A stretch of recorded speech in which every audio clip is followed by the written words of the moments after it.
దీనికంటే ముందు 3 mini వ్లాగులు post చేశాను. రోజంతా వ్లాగ్‌ని అయితే మినీ వ్లాగ్ కింద అయితే పోస్ట్ చేస్తున్నానండి. ఇదైతే 4థ్ వ్లాగు. ఇదిగోండి కొట్టుకొచ్చానంటే మా ఆయనలు అన్నీ తెచ్చి పెడతారనమాట. ఇంకా ముందు వీడియోలో చెప్పాను కదండి, మా ఆయన వచ్చేసి నాకు చికెన్ బిర్యానీ తీసుకొచ్చారని చెప్పి. చికెన్ బిర్యానీ ఇంకా చికెన్ 65 తీసుకొచ్చారనమాట. ఇక్కడ చికెన్ బిర్యానీ వచ్చేసి మేము ఎస్ఎస్లో తీసుకుంటాం, చాలా బాగుంటుంది.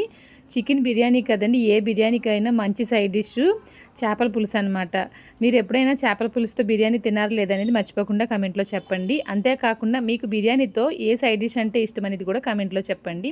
నాకైతే చేపల పులుసు అంటే చాలా ఇష్టం బిర్యానీతోటి. నేను చెప్పానో లేదో మా ఆయన అయితే తీసుకొచ్చారనమాట. ఇంకా ఆ రోజు శుభ్రంగా అయితే చేశానే కానీ నిద్ర వస్తూనే ఉంది. ఇంకా ఎడిటింగ్ పని చాలా ఉండిపోయిందని చెప్పేసి నేను ఎడిటింగ్ అయితే చేసుకుంటున్నాను. ఉదయాన్నే నేను వీడియోస్ తీస్తున్నానని ఇంకా షాప్లో కూర్చుని షాప్లో పని చూస్తూ ఎడిటింగ్ అయితే చూసుకుంటున్నాను. ఇంకా రాత్రిగా అయితే 10 గంటలకి నేను మా ఆయన కలిసి ఇంటికి అయితే బయలుదేరిపోయామండి.